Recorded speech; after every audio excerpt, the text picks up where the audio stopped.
but, okay. Okay, so we are good to go. I'm going to shut the door. Thank you again for your service. Well, thanks. Luke, you're all Appreciate yours. it. Good morning, Mr. Dolan. How are you today? Doing fine, Luke. We need to start off by, can you just say your last name and spell it?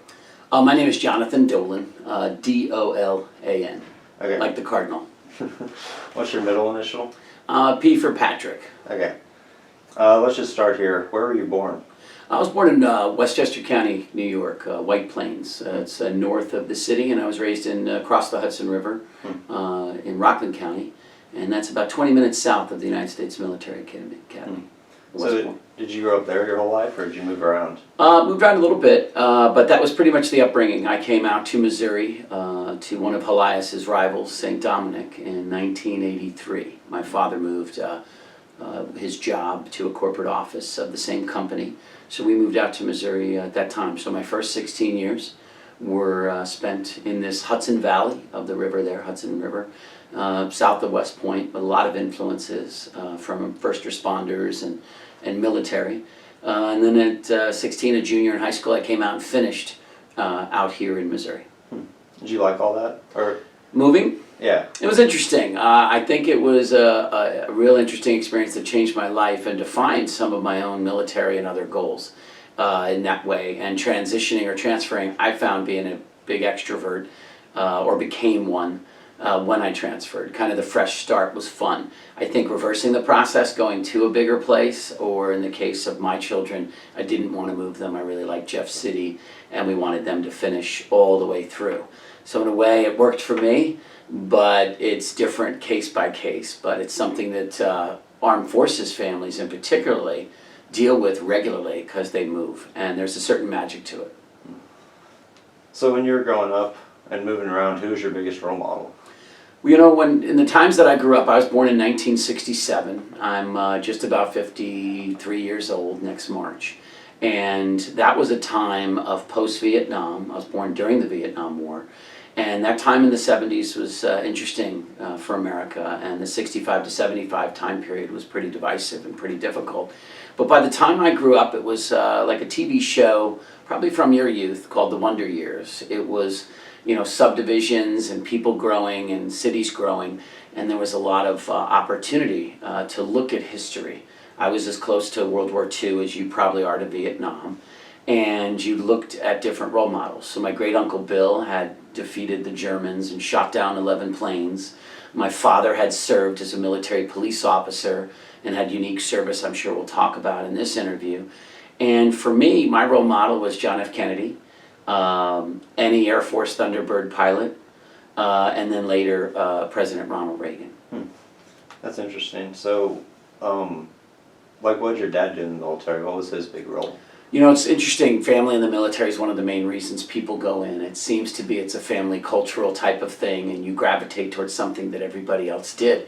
In my particular case, my father was drafted, but voluntarily or happily so. And he became a military police officer, training and serving at Fort Gordon, which was the military police hub at the time. Now it's our own Fort Leonard Wood, where I trained. And he had a chance to serve in various capacities. So down at Fort Dix, New Jersey, he was able to serve there near his home in New York, which was my town too. And he enjoyed that service, his 2 years as a military police officer. And during that time, probably one of the most interesting things was that we had the Berlin Wall crisis. When it was built, it set up a crisis of the Cold War. So there was constant hot and cold type kinetic action, as we say, is real combat, but then there was lots of diplomatic intensity, and one of those things was the creation of the Berlin Wall. Another thing in the early 60s for him was the Cuban Missile Crisis, or the problems of Cuba and communism in Latin America. But the most fundamental thing he was called up for was the integration in America during our civil rights battle, where he had to serve on a protective detail for James Meredith. James Meredith was the first African American to attend Oxford's Ole Miss, an SEC favorite now. But deep in Mississippi, there was a lot of racial divide, and they needed an out-of-town military unit to guard him, and my father was a part of that. He later wrote a paper about it. His captain wrote a book about it. And it was a very pivotal time in his life and an understanding of Americans getting along. At the time you thought it was just the Soviet Union that you were going to fight, or it was Cuba, or it was a national crisis. Yet it was something in your own country, and as a part of the military they were federalized and brought to that city to make sure we were nice to each other and able to progress, and I think we did. So it really had a formative role on him. And being a military police officer, he remembers helicopter crashes, shooting a snake, and other things. And yet it was at a time in Vietnam where things were kicking up. And later on, a lot of people he served with went into some intense combat in Southeast Asia, which was the first anti-insurgency war that of its time that have led to similar type of conflicts throughout our history since then. So did he move out of the U.S. ever, or is he stayed in as military police What's officer? interesting is that before he went in the military, he graduated high school, like a Christian Brothers high school. He was a Catholic high school student, and he went to see his sister in South America. He worked for teaching English and Spanish, learning Spanish, and then taught English and Spanish. So from 61 to 63, he was an international student, and he came back into college and then picked up his draft notice and said, I'm going to go do the military. Then he finished some college and continued on his career. So for him it really fit. He went international first, military second. He did it for his 2 years and he was out. The thing about my father, Jim Dolan, was that he so respected it and promoted it and had a culture in our family of liking it without pushing it, that all 4 of his sons served, and those are my brothers. So how do you think your family felt overall when you told them you were going to go to the military? Like, obviously your dad was probably proud. Well, how did your mom feel about it? Right, I think that was a great question and a great lead-in from the last question, because my dad's attitude, as I just discussed, was so pro-military without being overbearing. It was so supportive of our first responders. Our neighborhood, our town was filled with New York City firemen and policemen. So military, fire, police, the priesthood, those are things that young Irish Catholics, Italian Catholics were gravitating towards in my neighborhood anyways at that time. So they were all supportive. I think a mother's always fearful, and in the case of my brother Jim, having gone before me and become a member of the 82nd Airborne, he had jumped out of a few airplanes. So when I started doing the same thing and went to airborne school or went in to become an officer, I think they were proud, but they were also concerned. In my particular case, we grew up about 20-30 minutes from the United States Military Academy at West Point, and I had expressed an interest of wanting to go there. Thanks to my inability for math, and moving my high school, that was probably not the school for me. So I attended the University of Missouri and their Reserve Officer Training Corps program. So, that was something that my parents reacted very well to, that I would complement college with such a specific and disciplined, hardworking program that also paid for part of my college. So you say you went to Mizzou? I did. I came out to Missouri and had 2 years to figure out what to do. My grades were excellent, but they weren't on par with the top echelon of schools in the United States. So I didn't even seek an appointment to West Point at that time. And I decided to go to the University of Missouri-Columbia. And it was mainly because of Crowder Hall and their university's serious Reserve Officer Training Corps program. In the military, ROTC and West Point, an officer candidate school, is a way of making officers, and signing up, like some of your school colleagues do, is enlisting. So an officer gets a commission. He's commissioned by the president to be an officer. That's kind of management. And an enlisted person does specific duties. And they're kind of like labor, but they're the heroes and the doers, and so are the leaders that lead them. So you in a platoon are going to have 30 people, 33 people, and one of them is going to be an officer. The rest will be enlisted. In my training, the best thing I could say about signing up is that I enlisted in the National Guard as a private and served a few months as a private, went to basic training as a private, a boot camp, young soldier. While I knew I was going to college and already had trained a year in the ROTC to be an officer, but was not contracted. So I knew all my soldier skills, I knew what I was doing, and I was able to go and be with everyone else from Main Street and the farms of America and learn as a normal grunt, a normal soldier, before I then led those same soldiers and continued my training to do so. So that was really important to me, and that happened at Mizzou, as it does in many organizations. Their Reserve Officer Training Corps programs are a way to train officers and put you through summers, and that's what I did. Each summer was a different training, starting with boot camp, and while I was serving 1 weekend a month in the Army National Guard of Missouri, 2 weeks in the summer if you would, but I was off training for even more. And that was my service in my early years. So I'm sorry. Oh, you're fine. So did you have any jobs before you entered? Well, that's interesting because a lot of people go into the military and that becomes their big experience. I did the normal high school thing and even almost grade school. I was a paper boy when they had hard papers and not online, and they were delivered to homes in my neighborhood. So from 12, I think it was 11 or 12 on up, a couple of years. Heavily disciplined every day of the week. Then of course I worked a little bit during high school in different jobs. You know, a pizza place, a busboy. I sold satellite dishes when they were huge before we had the satellite systems and cable that you know now. I'm not that old, but the technology was emerging at that time. So I was wanting to go to Mizzou and be a business major and a marketing person. And more the draw of armed forces and government service pulled me in. So I consider my first real job the United States military. So you can talk more about like your basic training and how, or like where it was and what you did there and Sure. how it prepared you. Absolutely. The United States Armed Forces, in particular the military, has certain training hubs, and then there's operational bases as well. So your Air Force kids are going to go to Lackland, your Marine Corps people are going to be at Paris Island or in San Diego. They're going to go one or the other. Great Lakes is big for the Navy. And in the Army, they had a lot of basic training hubs. And in my time, the number of Armed Forces inductees or enlistees was big enough. So there was a couple of places to go to basic training. And they moved you by your specialist. Wouldn't you know it, right near where I work and commute from now, and where my father attended and served, Fort Dix, New Jersey, was my basic training hub.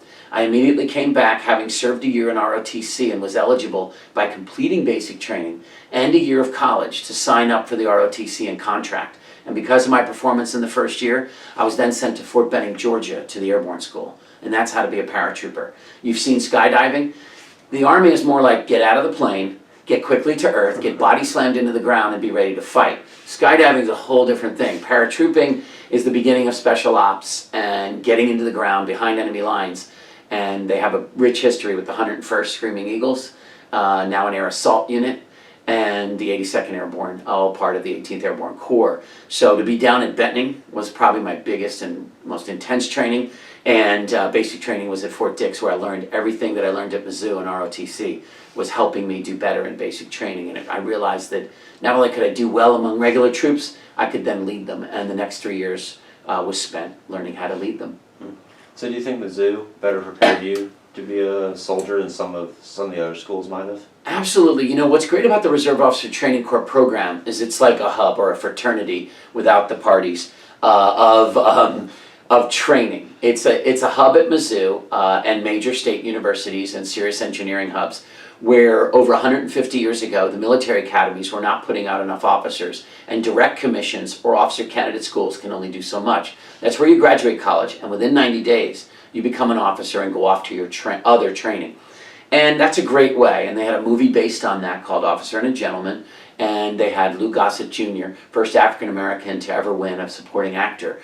And he was the quintessential drill sergeant, training the very person that in 91 days he would render his first salute to. The Army has a caste system, or a labor and management system, where one is enlisted and another is an officer. So even if you're the biggest hero and the best enlisted person ever, you might salute a new lieutenant or a new ensign in the Navy. And in that particular case, Mizzou and other state universities' Reserve Officer Training Corps programs, they're designed to produce military officers. So the Army at Mizzou is 150 years strong. ROTC is pushing 100, or about 75, 80 years old. And that's how we produce officers. And for me, Mizzou did great on that part. Without a doubt, the extra training you take with the armed forces in the summer, a cruise if you're in the Navy, exposure and familiarization tours and duty is exceedingly important. Learning small unit tactics at Fort Riley, Kansas. Going to your officer basic course after college, before you get to the troops. All that was really important. But yeah, Reserve Officer Training, ROTC, at Mizzou was a big part of it. Probably the number one thing is that there were former, almost retired Vietnam veterans, as there are Gulf War veterans now that would train you if you went in. You would know people from Gulf War or Gulf II, or deployments like I had at Gitmo and other things, Operation Enduring Freedom, Iraqi Freedom, and our Afghanistan war.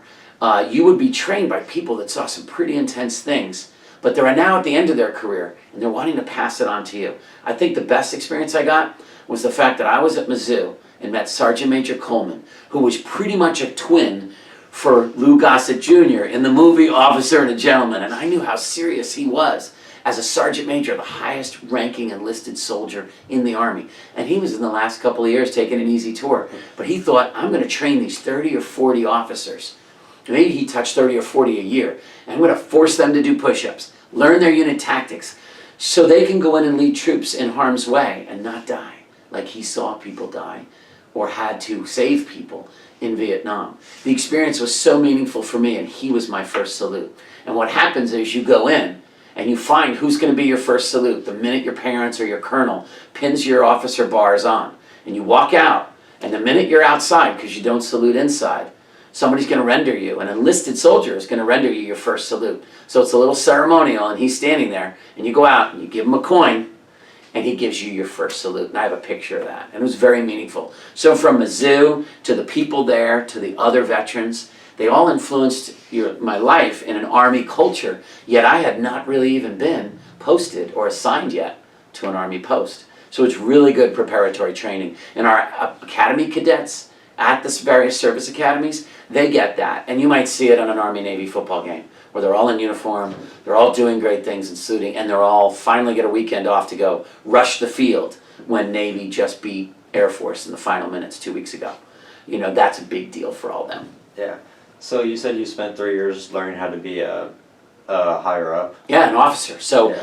that is Reserve Officer Training Corps. So I was a member of the Tiger Battalion at Mizzou, and that's the training corps. Whether it's 5 students or 50, whether it was Vietnam or the Cold War, whether it's now or whether it was almost 100 years ago, I went to a dinner to celebrate the Army at Mizzou and how they trained officers. And last year, around this time, in the fall, we went to this. Took my son, who's going to follow and probably be a naval ROTC.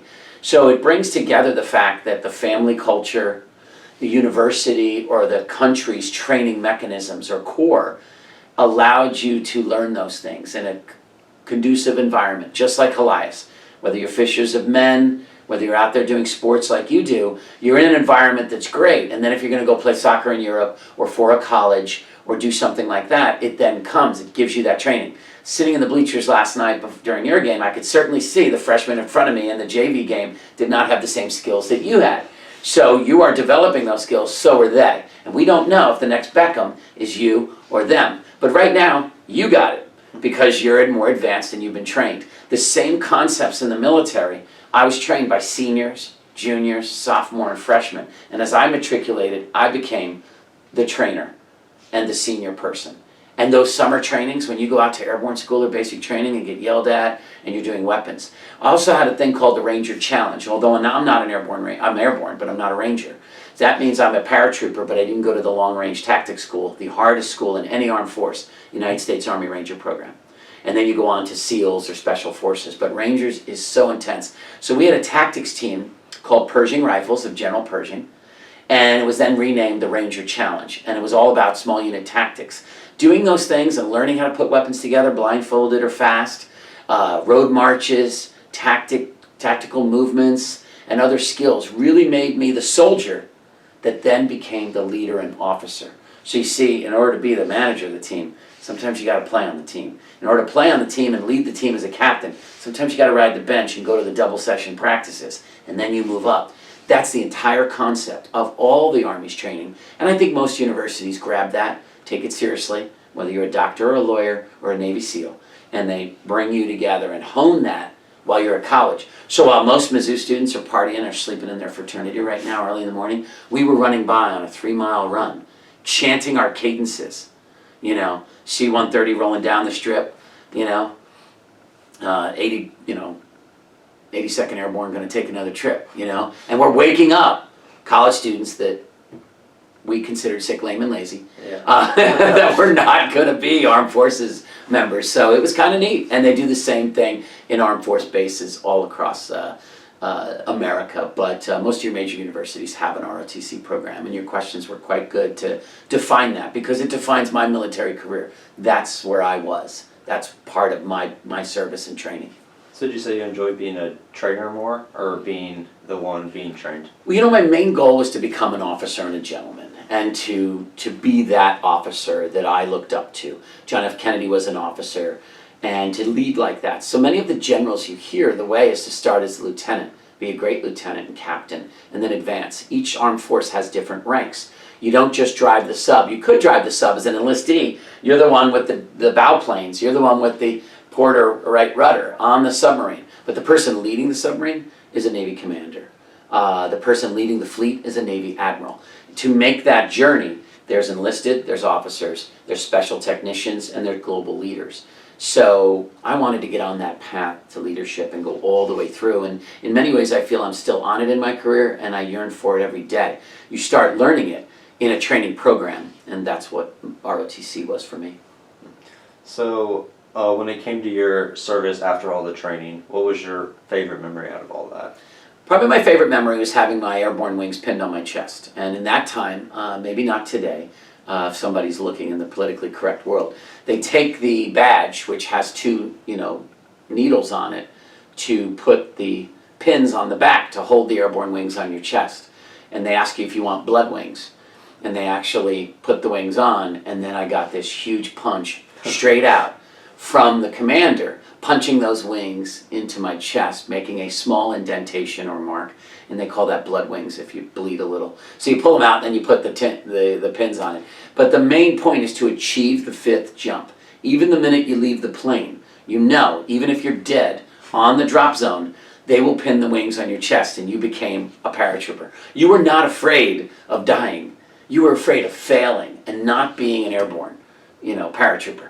So for me, it was about graduation. So the biggest and best memory was always graduating from a course. Second one would probably be the fact that I went down to the military police school after time as a legislator, and I was redoing my training and re-entering the force at an older age. And I didn't have the training, but I was the senior person. I needed to get this captain's course done in order to become a major, and I was in public affairs at the time. And I didn't know as much about military police operations as the young lieutenants becoming captains, and here I am a senior captain in charge of them, because the Army always went with date of rank. So I was the highest senior person. So I really studied hard, and I became an honor grad from the course. You could say I entered at 0, and I graduated at top 5 of 50. And that was pretty neat, and to be a leader during that with armed forces, some combat vets already. And 9/11 occurred while I was there. So the biggest, deepest memory, the most satisfying was getting my airborne wings. The most piercing, the most intense was the fact that while on training, on 9/11, in 2001, we were in a classroom with other officers being briefed by visiting Korean officers from South Korea. And all of a sudden the towers were hit and things started to move. And that changed everything. So when you enlisted for the second time, what made you want to go back? Well, that's interesting. I had come in and became a soldier, if you will, and went immediately to Mizzou, as I discussed, and got my commission. I went off to my officer basic course and was assigned as a member of the United States Army Reserve. I was not choosing to go on active duty. So our reserve force has been really big in Gulf War and Iraq and Afghanistan operational freedom and Operation Iraqi Freedom, all these different operations. So we know how important the Reserve and National Guard are. I did that for a year or two after college, or just about a year, but I went to become a special agent in the Office of Security, the Central Intelligence Agency. Another way to serve, where many ex-military people go. So here I am in a key civilian position. So I went into what's called the Individual Ready Reserve, because the duty I was doing at the CIA was important. But as mentioned, this was right around the time of actually I didn't mention it. Earlier I mentioned 9/11. Before that, we had the Gulf War. The day I was hired for the CIA, the Gulf War broke out. It ended the combat operations ended within a weekend. So I volunteered for casualty notification and assistance. Some would say, other than being shot at, the toughest duty, because you would have to go and tell families that their loved one had perished. And if the war lasted longer, I would have served in that capacity. Half of my unit was sent to only the enlisted. The troops were split up and sent to guard tens of thousands of Iraqi prisoners. So they were sent off. Other officers were dispatched, and I was about to be dispatched for casualty notification and assistance. That did not occur because the war ended and we only lost, well, any life is tragically lost, but we lost in the hundreds, not tens of thousands as expected. So that duty was not necessary for me to be pulled up. And coincidentally, I was hired by the Central Intelligence Agency right about that same time. So 60 days later, I leave. I go onto a computer as a member of the Individual Ready Reserve. If there's a big war, call this guy. And a lot of people were called back later, but in that particular time, I spent the next year or two when I was at the agency, Individual Ready Reserve. Then I was in the private sector for a few years. And I came back in, to answer your question specifically, I came back in, I was a state legislator. I came to Jeff City, and I became a state representative. And at that time, I met the Adjutant General, the Senior General of the National Guard, and he said, "You're a former Missouri National Guardsman, and now you're in the Army Reserve, in the Individual Ready Reserve." He had looked me up, and he knew, and he said, "Would you like to come back in?" So I came back in to serve, and I went to Public Affairs Officer training, Media and Public Relations training, at Fort Meade, and I did that active duty while the legislature was out of session. And then I did the aforementioned military police course that 2 years later when I needed it. That's like a master's course for an officer, and I needed that training to advance. I was now a captain, having gone from second lieutenant to first lieutenant to captain. I got a master's degree and worked at the CIA. I became a state legislator, and then all of a sudden I'm in again, and I'm in public affairs, and they said, "Hey, you can't get promoted unless you get this training course." So I did a few different assignments during the National Guard. I was at the hazardous material weapons of mass destruction teams that were floating around the states, making sure we were prepared in that generation and now for anything that would come up that way in terrorism. Went down to Honduras for some flood relief and covered a story there. Went to Germany and covered what our engineers were doing in that theater. And then it was time for me to go to training again to be ready to assume a command of a public affairs detachment. So I went to my military police school and I enjoyed it. And after that I got called up for the mobilization, and I wasn't sent to Iraq or Afghanistan. I was sent to Guantanamo Bay, Cuba, and the operation we had there, guarding and protecting that facility while we housed, at the time, over 600 detainees from Iraq and Afghanistan, Al-Qaeda terrorists. And we did the newspaper and the media relations because there was lots of media visiting. We wrote plans on what we would do if there were refugees from Haiti due to storms. We wrote plans on what we would do if the island were attacked. And I handled the public affairs angle of those types of things for a time. And half my unit was from Arkansas Guard unit and half was from Missouri. We combined in times of war. We mobilized down there. So those are some of my best memories of how I served. I'd say Airborne School being the biggest achievement. The most meaningful moment was 9/11 while I was at military police school, and the actual operational in the theater training. I had to command a mobile public affairs detachment in Guantanamo Bay, Cuba, as part of Operation Enduring Freedom, which is how I attained my veteran status, if you would. I was active duty for long enough during a time of emergency, and that's how I'm a qualified veteran, in addition to this other service. So out of all your jobs out in the military, which one would you say is your favorite? Wow, that's an interesting question, because one of the reasons I didn't go active duty was that I liked the specific job of enlistees, where officers were moved around to command and manage. I wanted to be a doer. My first memory was I wanted to be an Air Force Thunderbird pilot. The aviation went by the wayside quicker than West Point, and I just wanted to be an officer and a gentleman. So attaining the bars and stars, if you would, the bars for me, was my big goal accomplishment. Then I had to figure out, well, I'm an officer. Now what?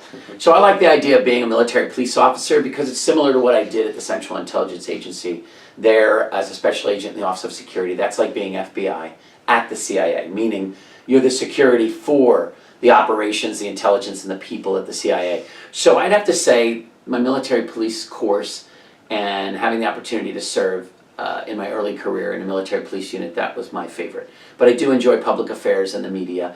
I like the military police operations a little more. So while you're doing all this, were you away from your family a lot? Yeah, probably the biggest negative of armed forces training, if you're not completely, we're all a little bit fearful, but it's important to just overcome that fear while you're training, whether you're jumping out of a plane or having to fire on the enemy or the enemy's firing on you. So other than what real heroes do, because I just simply had the chance to serve with other heroes, I didn't hear a shot fired in anger. But there are scary moments when your knees are hanging out of a helicopter and you're about to land on an LZ and practice for that. That can be scary. People can be airsick. Things can happen. If you take away the fear, the biggest negative of the military is your geography changes so much that you may be away from family and friends and loved ones. And I spent a couple of holidays away in training or my time with the CIA. So that's probably the toughest thing, without a doubt, the least favorite thing, because you like to have people right down the street. But there's also a culture of the Armed Forces Exchange. Before you knew the modern Walmart, the PX or BX, the Post Exchange or the Base Exchange, was the Walmart before we had them, or as we had them. And now, high-tech things, people are FaceTiming in this very studio. There are components that allow you to visit with your family, so thank God. Many, many soldiers have seen their babies born or visited their babies quickly because of a laptop and VoIP and broadband. In my day, it was tougher, and you just had a telephone call once in a while. So being away, second week of basic training, I'd already said goodbye to my grandmother who lived in the region, and she died while I was away, and I couldn't attend her funeral because it wasn't, it was just the right thing to do to stay in boot camp. I would have had to have been recycled. Think of someone on a sub. They're underneath the water. Their children may be graduating Highlias, but they can't pop up because they're on a very important mission. Maybe somewhere in the Middle East right now watching oil tankers, and they can't come back right away. So that's the toughest memory, just being away from family. So, did you make any really close friends along the way? I did. You meet so many different people, and in the basic training realm, they take your picture because you're usually thinner than you've ever been. You have friends in your squad. In the Army unit, you have fire teams, squads, platoon, company, battalion, brigade, divisions. Combat brigades are big now, brigade combat teams, divisions, corps, armies. Those are all codes or names for different size units, from 3 people to 300,000 people. If you're the 3-star general over an entire corps, you've got divisions and divisions, tens of thousands of troops under you, and you're fighting with an army. When they say 5-star general, you're general of the armies. When you're a major general or a brigadier general, that's a brigade or brigade combat team, brigadier, all based on the Old English or traditions, years of armed forces service. So in my case, I was commander of a detachment in Guantanamo Bay, Cuba, and my deputy was particularly good, my executive officer, Dave Kaleric. He and I were soldiers together at the Missouri Army National Guard. We were officers, and he did some of the same training. We were both military police officers who became public affairs. So we were friends, and he told me I could do the training that I mentioned in this interview. He guided me a bit, and then I commanded him because I was senior to him at the Mobile Public Affairs Detachment. But he was a tremendous XO, and I still see him today. So anytime I'm in Kansas City, we have dinner, and you kind of catch up. Also, number one, without a doubt, in the formation of my leadership was a mentor from college, and he was an Army instructor. I mentioned Sergeant Major Coleman, but this was Captain Ott, later Colonel Ott, and he was a military historian and a Vietnam vet, military police as well, who saw a lot of things over there, who was a very scientific but also operational guy. He was intelligent and an academic, and he was also an operational, combat veteran. And I stay in touch with him to this day. He married and settled in the area and taught. He went to the Pentagon and served, and I stayed in touch with him. He guided my career, and we just texted each other a month ago because I might be down. He lives in Maryland now. I might be there myself, able to visit with him. So we'll get together. And he is the one who told me last year that Mizzou would be celebrating 100 years of the Army, 150 years of the Army at Mizzou, and how it changed, and almost 100 years for ROTC. And he came all the way out for that alumni event with another instructor, and 3 or 4 or 5 of my friends all got together. Pharmacy benefit manager from St. Louis, a Kansas City cop, me, a helicopter pilot that's now a businesswoman in Louisiana, and this instructor and another instructor, all at one table. Mostly, I had my son with me too, and he got to meet these friends, and yeah, you stay in touch. That's the band of brothers and the bonds. It is exceedingly tight for those who served in combat, because as much as we love our country and we serve our God, they say when you're in the foxhole, you're not there for your country necessarily. Of course you're going to serve your country, but the actual valiant efforts that you're pursuing and the things you're doing is to save the guy on your right and the guy on your left, or the gal on your right and the gal on your left. So we have all types of people serving, and they make different impacts on you, for the way that you met and led them. There's people that advised you, there's people you developed and led, and there's people that you inspired, there's people that inspired you. I'd say Colonel Ott, who inspired and trained me, and Dave Koleric, who was my foxhole buddy, are the two people I remember the most. So, you're obviously in like the political scene now. How would you say your time in the military prepared you or helped you in Oh, that that's a scene? really great question, because it's lacking, in my opinion, in the United States today. We don't have enough folks who have served, also serving in the Congress or in other positions of leadership in government. Our percentage of military since World War II and Vietnam has declined as a percent of those who know everybody or how many people have served. Since I was younger than your age, we were an all-volunteer force. Now it's working, and we have the right size military for what we need. But it's changed in our culture. So without a doubt, it's a really good question, because you're connected and it helps you in everything else. I recently hired a young sergeant, and she works at Fort Dix where I trained. And here she is, a shift manager at McDonald's, that then chose at 17 to join, the United States military. Learned so many skills there, is training as a non-commissioned officer, progressing. It helped her be the best candidate for the job we had for her, and to be studying and getting her bachelor's. All of these things combined, wanting to go to law school, impressed me so much to hire her for the job at our trade association. Likewise, I always thought the military made me a better leader. I always thought the military was the way to serve my country. And there are a multitude of ways to serve, from church and government. But yeah, I entered elected office in 1996 through a primary election and then a general election to become a state representative. And then I became a state senator. In that time, I actually continued my service and reinvigorated my Army National Guard career. Certainly the leadership in both environments bleeds off. I was sought out as the guy to be on the Veterans Committee.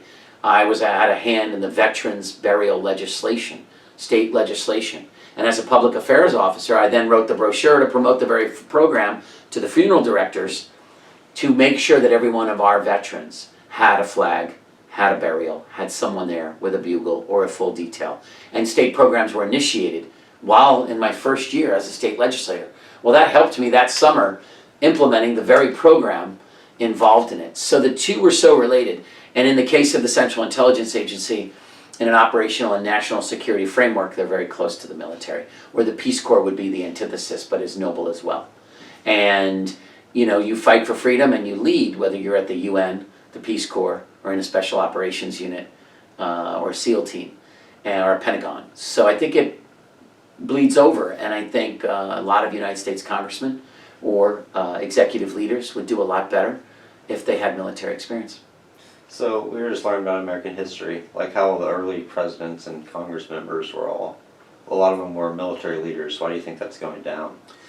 Really just needs of the country and maybe some cultural shifts. I would point out one thing that's so interesting that you're learning that. I think it's great, especially in a class like Mr. Immel's, because it's so powerful and very helpful, and he's a great teacher to bring that type of exposure. I will compare something in mind. They actually had a poster at my National Guard unit of all the soldiers, sailors, and airmen that also became president. And it's still current because our few recent presidents had not had the pleasure of serving. President Trump and President Obama had not served. And so President Clinton had not served. President W. Bush was a Air National Guard pilot, but he did not see combat. And then you go through, his father was a World War II pilot who did see combat and was shot down. So this was a poster at a weekend in the National Guard unit, and I said, where can I get one of these posters? And it came from public affairs that I later did in the Department of Defense. And I framed that poster and I have it today. I think it's very, very important. And the tradition is where our leaders came from our founding fathers to others. Military service was compulsory, or it was the lead-in. This day, of course, we're going to have a tech magnate, a Wall Street wizard, a lawyer. We have many teachers, thank God. And we have great people that were ministers or others that have also served in the Congress and in major agency positions. That's okay. We need doctors to be in the Department of Health. We need social workers to be in the Department of Human Services. That's great. But it's also important in our key leaders to understand one of the most fundamental jobs that we have when you're president especially, or you're head of the Armed Services Committee in the Congress. It'd be great if you actually knew about what was going on in that armed force that you're sending into battle or that you're providing weapons and training policies for. And I think it's really important. When I was at Guantanamo Bay, Cuba, on my off time, I read John McCain's book about his experience in the Navy and being from a Navy family and two of his fathers being admirals and then him being shot down and going through 5 years as a prisoner of war in Vietnam. It was fundamentally powerful for me to read about that while I was also in service. While I was at airborne school, they would read stories of paratroopers jumping into World War II at 4:30 in the morning. We'd been up since like 4, get a fast breakfast. Before we went out to train that day, they would read a story about the Battle of the Bulge and what some airborne soldiers said and what Patton's Third Army did to turn and engage. These are powerful lessons. And when you hear that, if you later, you first offer yourself as a soldier, you first offer yourself as an officer to lead others into battle, you may not come out, or if you do, you then become like Bob Kerrey of Nebraska, a Navy SEAL who lost his leg, and then you're a United States Senator. Thank God he served, because it made him better for it. Same thing with McCain. So that's all I really have to ask you. Is there anything else you'd like to add about the service or just anything? I just highly recommend it. I think it's one of those cultural ideals like Frassati here at Helias or the National Honor Society. If you do things like that, soccer, football, if you're in a cultural, a certain school, it has a certain culture, it has a certain being. And by being an Elias Catholic Crusader, you're building your character as a Catholic young man, as an athlete and an academic. When you merge those together or look for something like that at college, I highly recommend it to you and others that you go and look for something. While fraternities and sororities are great, they have a very social component to them. And it's great that they do philanthropy, but if you really look at the systems, when you're a med student or a law student or a soldier or a nurse, these are powerful things that have gone on forever. And to be a part of that, you almost become a part of the culture. And it helps train you, not just as a student at Mizzou, but as a student of the state, the nation, and the world. And that's what being a soldier is in a way all about. There's a certain, we're putting it on the line for others, whether you're called to do so and lose your life doing it, or whether you're not and you did a lot of neat things like I did, but it was never in a combat way. I was during a period of war, and that qualifies me for certain veteran status, and Guantanamo was not attacked though. I didn't have any artillery rounds dropped on my office. Other people did, and we need to realize with Tunnels to Towers and Wounded Warrior that our fellow members of our nation somehow found their way through their town or their high school or their culture, whether it's a rival high school or others. They found a way to go serve, and they either didn't come back, came back with challenges, or came back strong to lead our nation. So I highly recommend it.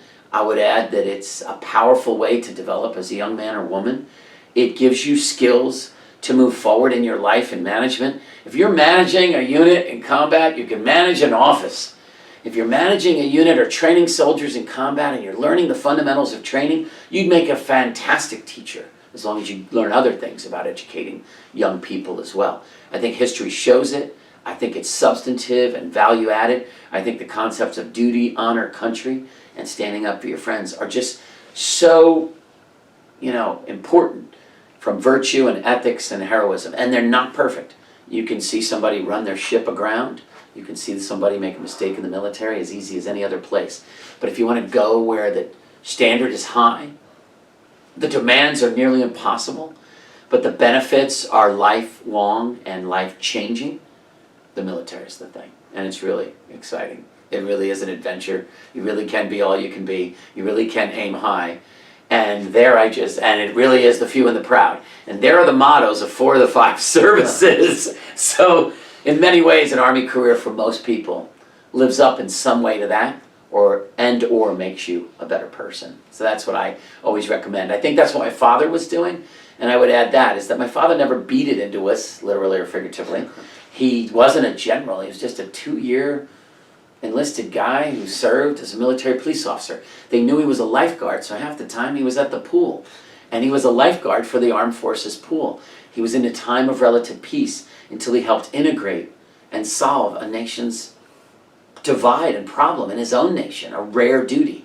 Likewise, there's over 2 million people right now engaged in some way in our national security environment. Our force structure is nearly 1 million between all the services, and they're all out there doing something for you.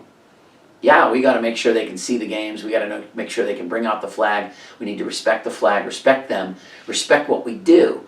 And I can't think of a better thing for most people to do, if it fits, than to add the military, or to make it the career, or to share your legal or your leadership with the military in some function, be it a nurse, a lawyer, a pilot, or others. Plenty of time to do something else after you serve for a little while.